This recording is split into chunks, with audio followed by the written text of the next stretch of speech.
Hi, have a happy day. இன்றைக்கி ஒரு சின்ன மெசேஜ், ஆனால் சூப்பரான மெசேஜ். எதை பற்றினா, மான் எவ்வளோ அழகாக இருந்தாலும் புலி அதை ரசிக்கிறதில்ல, புசிச்சு தான் பார்க்குது.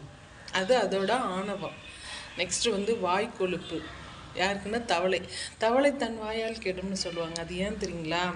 தவளை சவுண்டு, அதோட சத்தத்தாலேயே அந்த சத்தத்தை கேட்டு பாம்பு அதை போய் பிடிச்சி அது பாம்புக்கு உணவாகிறது.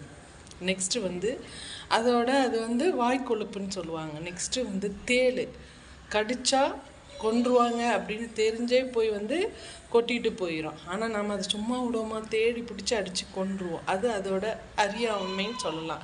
இந்த மாதிரி தான் அறியாமை, ஆணவம், வாய்க்கொழுப்பு போன்ற இவற்றால் தான் மனிதர்கள் தனக்குத்தானே அழிவை தேடிக்கொண்டிருக்கிறார்கள். இந்த மூன்று இல்லாமல் இருந்தால் வாழ்க்கை சூப்பராக இருக்கும்.